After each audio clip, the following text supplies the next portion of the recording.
Welcome to the Musicians Weekly Volume 28. Today I give a German view on British music of the 20th century. Very risky enterprise. Anyhow, I could start with just mentioning Charles Hubert Parry and Charles Villiers Stanford, who, by the way, was Irish, who were some kind of precursors of the so-called British musical Renaissance. And finally, this Renaissance came with Edward Elgar. And I present here a CD with one of the works I like very much, and also I like the late conductor Andrew Davis. And this is Falstaff. So Elgar would be just a portrait in itself, of course, here. So I will mention him and all the very prominent composers only shortly here. So for me, Elgar, the most important music you have to know by Elgar is, of course, his Enigma variations, no doubt. And the symphonies are wonderful. I mean, it's this phenomenal melody with which the first symphony opens. Absolutely enigmatic, absolutely eternal. And then there is a bit of routine in the allegro, which I think is there. So anyhow, one can call it a weakness, or one can call it a typical element of the Elgarian orchestral style. So I think the symphonies are very, very rateable works, definitely.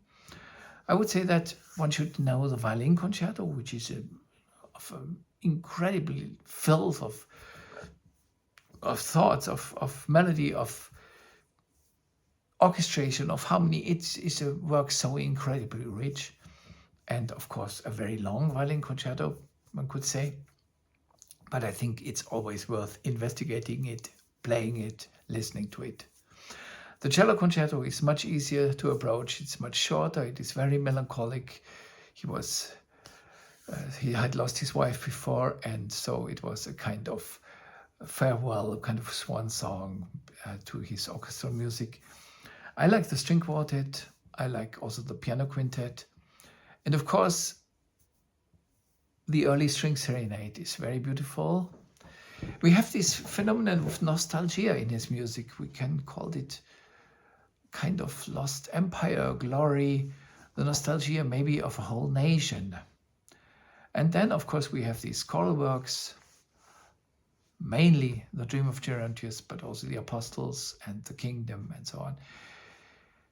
Yes, he revived the oratorio, definitely, after Dvorak again. And so his status as the British composer is out of any question. Not very long born after him is Frederick Delius, basically German composer. Thomas Beecham was the one who really discovered him and promoted him in Britain after he had been discovered by the general music director of Barmen and Elberfeld in today's Wuppertal. They had done a lot of his music. He lived in France then.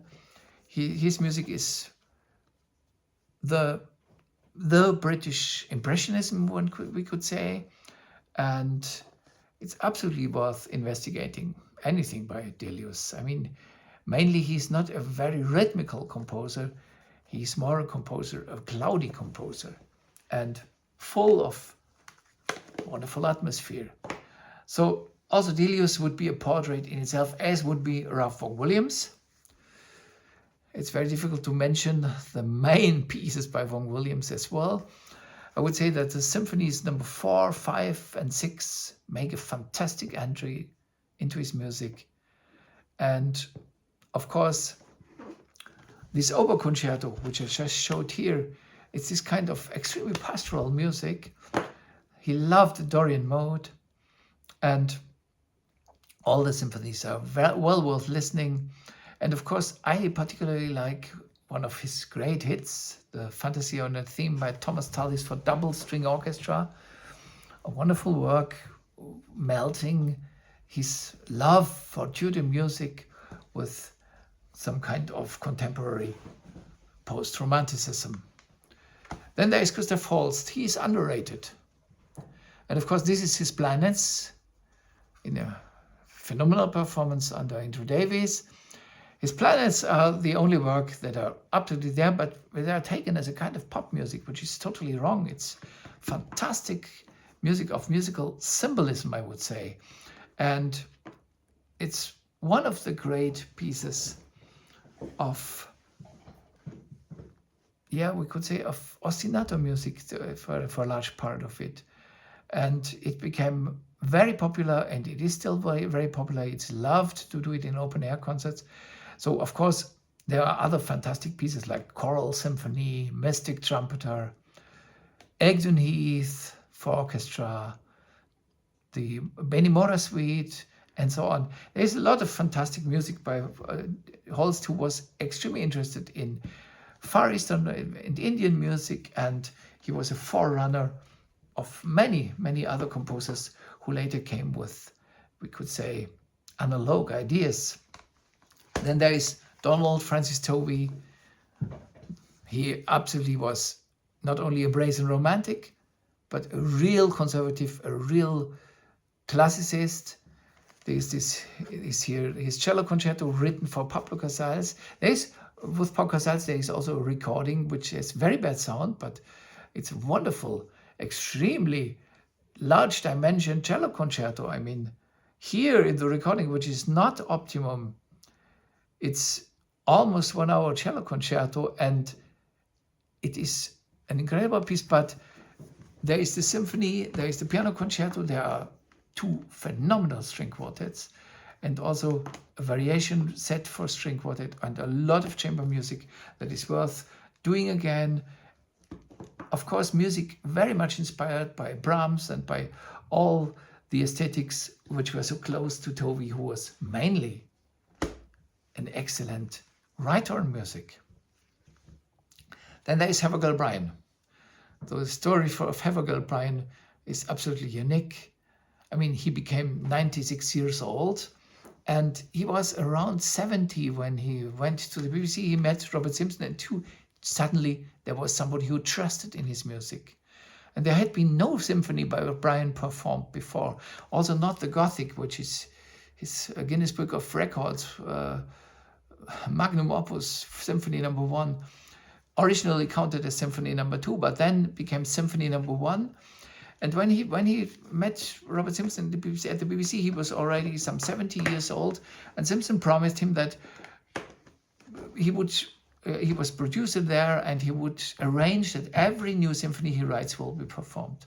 And so Brian, who had just written his 7th symphony, wrote all the symphonies until number 32. And his music is absolutely original. It is absolutely unforeseeable in its development. You never know what will come next. So the typical hallmark of the Brian music is unpredictability. And some of the pieces like Symphony No. 16 are phenomenal. And some others maybe less phenomenal, but still, of course, these works suffer a lot from not always getting the best performances. But there also would be, Havergal Brian would be a complete portrait in itself, as would be John Fowles. And John Fowles was the pioneer of West meets East, a great composer, totally underrated, maybe more underrated than anybody else. And his main work, I will make it short today about Fowles. I will make an extra portrait about Fowles. He wrote quarter tone. He experimented with quarter tones already before the turn of the century. He wrote some wonderful chamber music. He wrote this piano concerto Dynamic Triptych as his main concerto piece. Also a cello concerto earlier, kind of successor to the Dvorak concerto. He loved Dvorak and he loved Schubert very much. And there are direct references, particularly to Schubert in his music.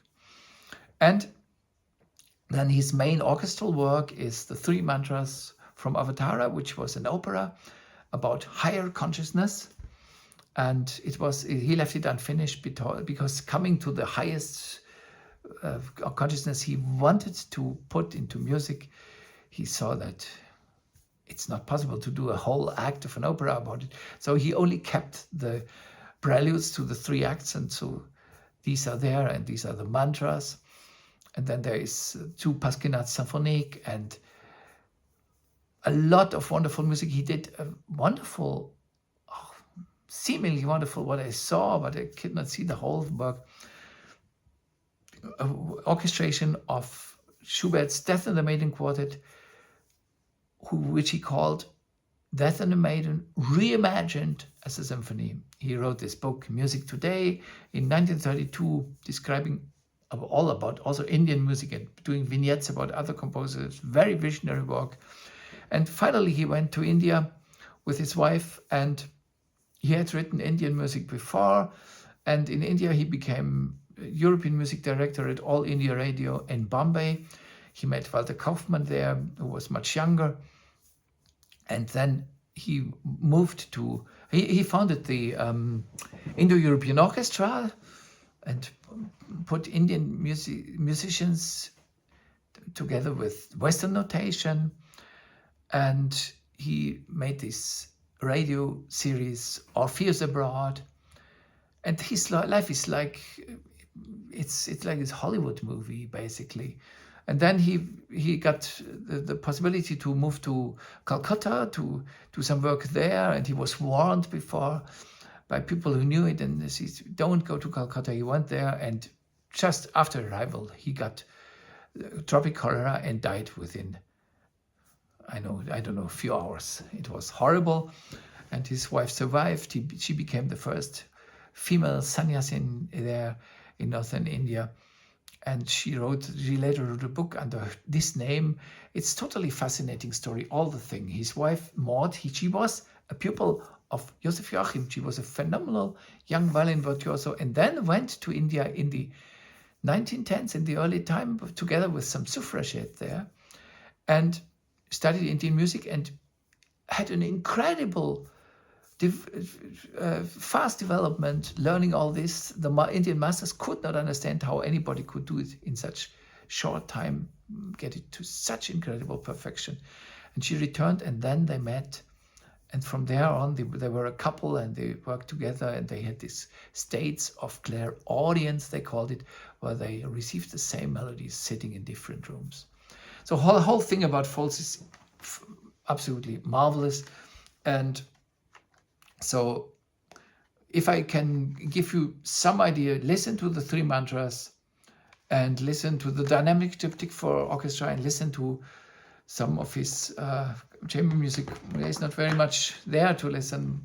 There would be more, but this Quartetto Intimo is an absolute masterwork. It's not played in the recording by the Endelling Quartet as it could be, but this is anyhow music you absolutely have to experience. He was a real genius, and when we say the whole epoch was quite dystopian, and we have these dystopic emotions in music by Bartók, and we have it in the second Viennese school. So he would bring in brightness and light. An absolute master, and yeah, a bit thanks to Adrian Boult being music boss in the BBC, who didn't like his music, so he was just taken only as a light music composer, and he had no success, and then left for France and came back and left for India and died. Then there is Arnold Bax, one of my absolute favorites. Yeah, Bax was one of the greatest orchestral composers of the 20th century. It's, yeah, maybe as an introduction, I would recommend Symphony No. 3, or Symphony No. 2, or Symphony No. 1, Symphony No. 6. These are phenomenal symphonies and phenomenal tone poems. And he is so imaginative, so fantastic in his music for orchestra. I mean, among the tone poems, I just want to mention Tintagel, which has some very Debussyan influence, by the way. It's a very festive poem and very fresh. Then there is Garden of Vent, which is much more tender and mysterious. November Woods, which is extremely atmospheric and then a bit haunting maybe. And then there is The Tale the Pine Trees Knew, which is really a magic piece of kind of northern atmosphere. There's a lot of chamber music, of piano music, of songs, all these things. He was also a genius. Maybe he didn't have the strongest sense for coherence in form, but I think the works work, and orchestration is very challenging. Also, sometimes you have an organ with the orchestra, so you can look at it. It is phenomenal music. It will make a deep impression on all the listeners, always. Then we have Arthur Bliss. Arthur Bliss started as a kind of quasi-modernist with his Color Symphony and his early works. But in the later music, he was kind of, we could also say, a brazen romantic. Here we have the Meditations on a Theme by John Blow, which is wonderful, but also the Symphonic Metamorphosis is a fantastic piece. And his music for strings is beautiful. And then Violin Concerto, Piano Concerto, which became quite well known because Solomon, no, did it Solomon play? No, I think he played only the Ross one. But anyhow, these works became very famous. And Bliss himself was a very good conductor. He was a close friend of Adrian Boult, had very good connections to the BBC, and did a lot of documentation himself conducting his work. Eugene Goossens, he was a brother of the famous always Leon Goossens. He was a phenomenally gifted composer. In the beginning, he was a kind of Stravinskian style was his music, and then became more settled, more symphonic also. So he wrote 2 symphonies. Here we also have this very rare Fantasy Concerto for violin orchestra. There's a lot of music, also shorter pieces. He was very versatile as a composer, and he was conductor in Australia, and then he had a scandal, basically a tragical thing, and he was totally ousted, and he had no chance anymore to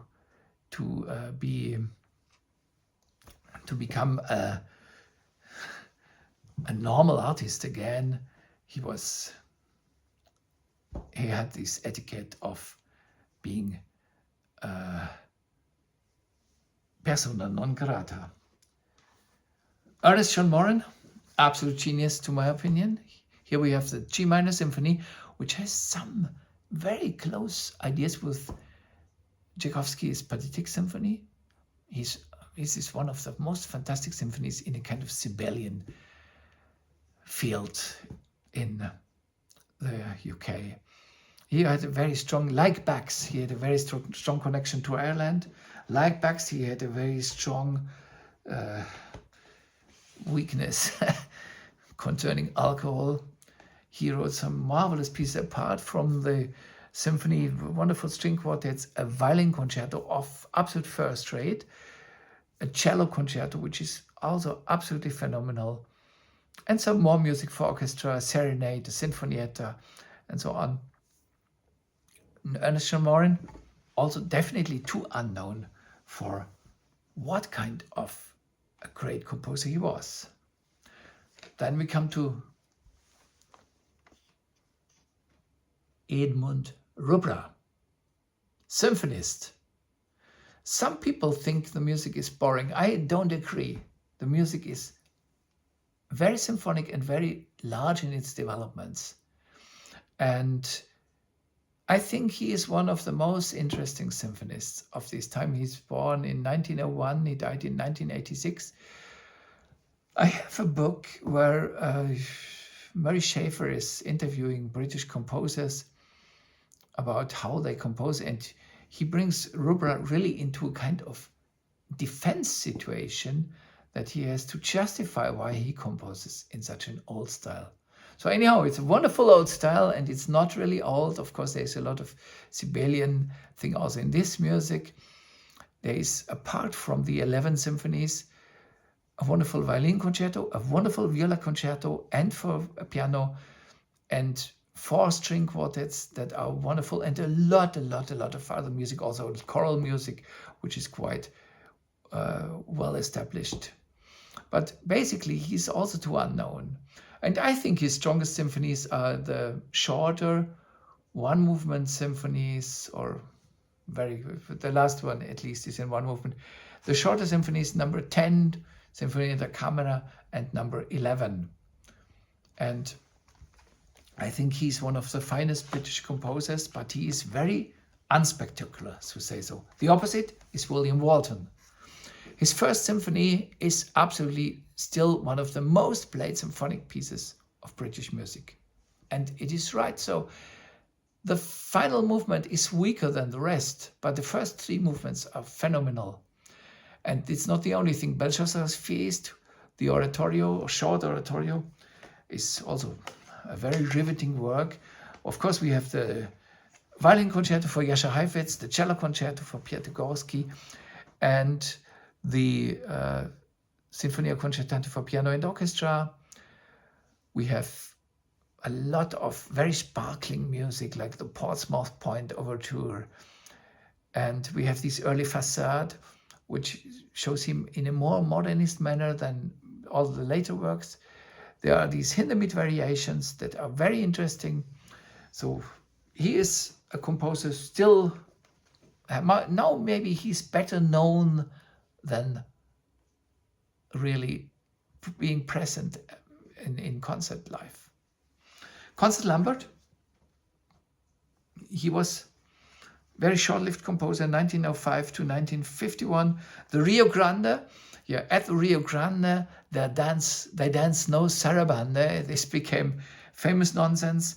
There is the concerto for piano and 9 players, and there is the horoscope suite, kind of astrological work, like the planets were in a way by Holst.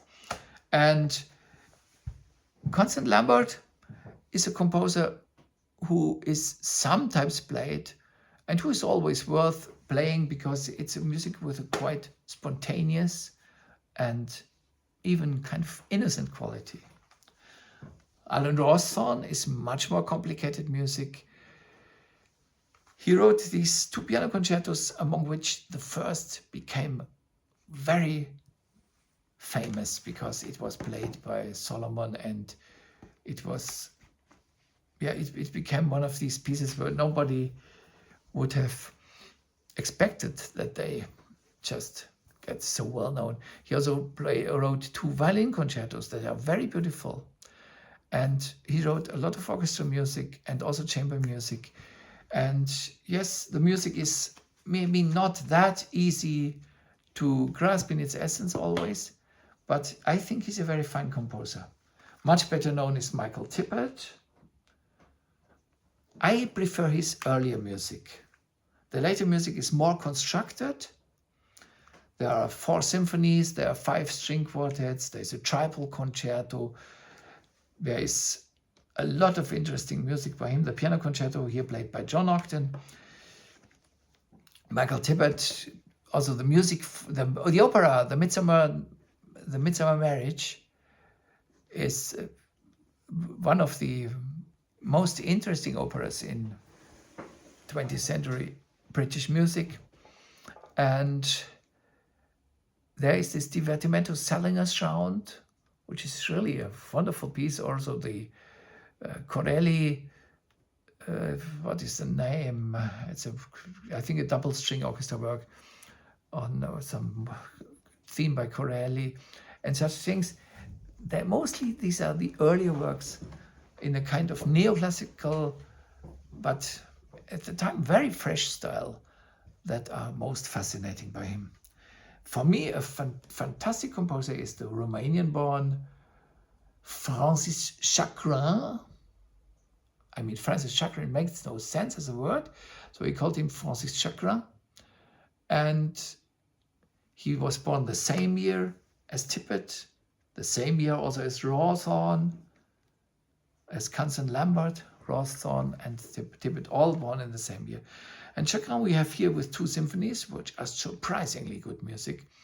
But the whole Chakrin is very beautiful, very lyrical music. He wrote a lot of film music. That was his main occupation. And I think he is also totally underrated as a concert music composer. Same goes for Grace Williams from Wales. People now start to discover her because she's a woman, and so there are not so many women composers of the time, and she is her second symphony. Symphonies are very good, very particular and unique style. Then we have Bernard Herrmann. Career in Hollywood, of course, but apart from the career in Hollywood, I have to mention here the symphony, which is really a fantastic piece, and Moby Dick, the cantata, which is absolutely worth listening. And of course, here we have Psycho for string quartet, a suite, and so on. So Bernard Herrmann, he was a fantastic conductor and composer. And Bernard Herrmann, of course, did a lot also of the music of his colleagues. And he is one of the very interesting people in this British music scene, which are not possible to categorize. Daniel Jones from Wales, some 11 symphonies, very unique, absolutely worth listening. Benjamin Britten, of course, the great name. And I present here some of the most important works: Violin Concerto, Lacrimae for viola and strings, Sea Interludes, and Passacaglia from Peter Grimes, just among the orchestral music. And of course, one of the works that I really like by Britten is The Princess of the Pagodas, a ballad in 3 acts. So his Violin Concerto, for me, the last movement is one of the most beautiful things in 20th century music. It's by a very young composer, and this is absolutely eternal music. Also his early Sinfonia the Requiem is very strong music. Same year as Britten, born George Lloyd, 12 symphonies, large oratoric and sacred music pieces for piano concertos, 2 violin concertos, one accompanied by strings, the other accompanied by winds, chamber music, no string quartets, but for piano and for violin and piano and so on. So, and then opera. Like Britten, basically George Lloyd could have been the opera composer in Britain, together with Benjamin Britten. But some tragic events made another direction into his life. Also, his whole story would be a portrait in itself.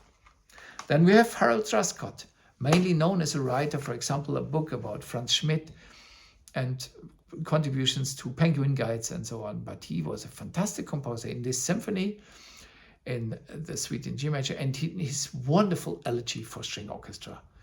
Just really worth listening. Humphrey Sell was a real dodecaphonist. So it's music of asceticism. And then we have one of the finest composers of all the British music, in my opinion. They called him a British Brahms, which is, I think, only some kind of cliche about him. So Bernard Stevens, he was in the Communist Party. That made him not very, didn't bring him the love of the establishment, definitely not. And his Violin Concerto, which was first performed by Max Rostal, is a fantastic work with a 12-tone theme, symmetrically moving from the center to the outside, and is one of the strongest violin concertos in English history. There are 2 symphonies. The second symphony is fantastic. There are 2 string quartets. They are also absolutely wonderful music. There is large work for piano and orchestra. There is a cello concerto. Everything is really highest rate music, and he is absolutely not in the position he should be. So for me, Bernard Stevens is one of the most interesting composers of British music. He is labeled as a conservative, but I think mainly he was a totally individual and absolutely strong composer with his own voice. Then there's Peter Racine Fricka. I always loved him since I heard the first symphony and this recording from the Louisville Symphony Orchestra. They did this series for Turnabout. And he was a pupil of Matthias Scheiber, one of the great emigre composers, Hungarian emigre, also a really very good composer, who went to to the UK, like Roberto Gerard from Catalonia, like Hans Gall and Franz Reitzenstein from Germany, and so on. And so Scheiber's main pupil was Peter Racine Fricka. He was very successful in his earlier years. First two symphonies, he was an exclusive Schott composer. And then later Schott lost a bit interest, and Fricka went to get a professorship at Santa Barbara in California, and the British forgot about him. So this is very good luck that we have these 4 symphonies. The fifth symphony is a symphony with organ. These 4 symphonies on one double disc in historical recordings from the Richard Etter archive on Lyrita. He was a first-rate composer, quite complex music and very interesting. Robert Simpson, here's a recording of the 3rd symphony with Jascha Horenstein and of the clarinet quintet with Bernard Walton and the Aeolian string quartet. This was the best known recording for a long time, and then later Hyperion did all the symphonies. I think they are not anymore available in this box. So Robert Simpson was a real architect. He was a very abstract composer.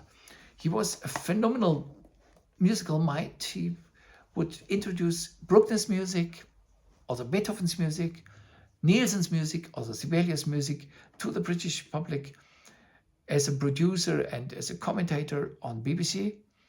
And he was basically an anti-mainstream person. So it was a wonder that he stayed always with the BBC and that he did all these things. He was responsible for the breakthrough of Havergal Bryant's music. And he himself wrote also 15 string quartets and string quintets and a string trio and brass music and choral music and piano music and chamber music, more chamber music and some more orchestral pieces. So he was there's a very rich oeuvre. And among his music, I would like to recommend the Symphony No. 7, which is for a bit smaller forces, which is a phenomenal piece. Symphony No. 9 is the most famous of his symphonies, going through the circle of fifths downwards one whole time. So this is the kind of systematism in Simpson, which sometimes tends to be schematic, but he has totally his own language in a kind with always free tonal dissonance style. And I think everybody should know the music of Robert Simpson. And it should be played more often, even if it will not become very popular at any time, I think. But it's a bit music for scientists, one could say. But it is music with sensual qualities. So it's not abstract in the sense of the radical avant-garde. Then we have Ronald Stevenson, the great promoter of Busoni in the UK and great pianists. And here we have his 2 piano concertos. I mean, this is long out of print, I think. There is the Faust triptych and the continents, so going around the world. And Murray McLachlan is playing here. It starts with the prologue, then evocation of African drumming, then Australasia, Asia, Europe, America, Latin America, reminiscences, piano solo, and epilogue.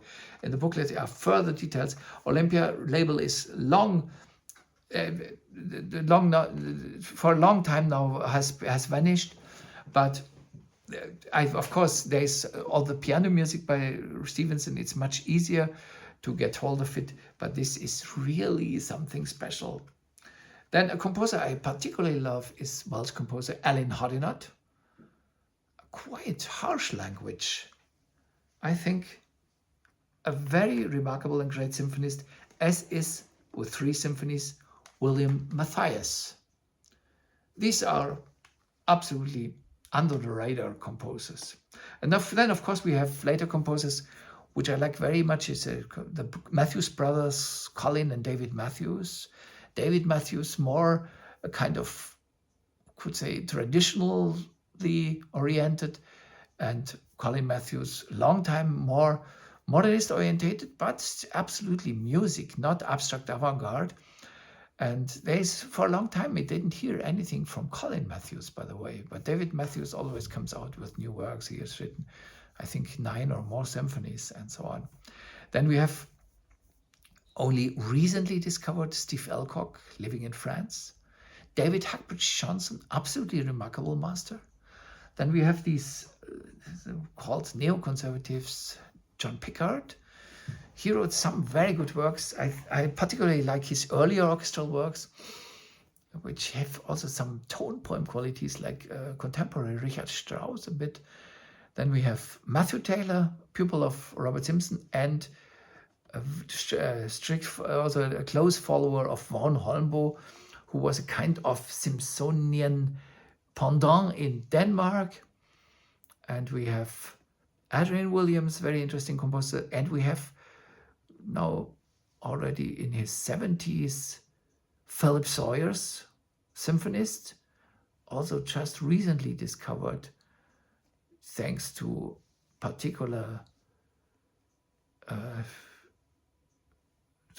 help by some musicians who really believe in his music. And it is strong music in the way it is constructed.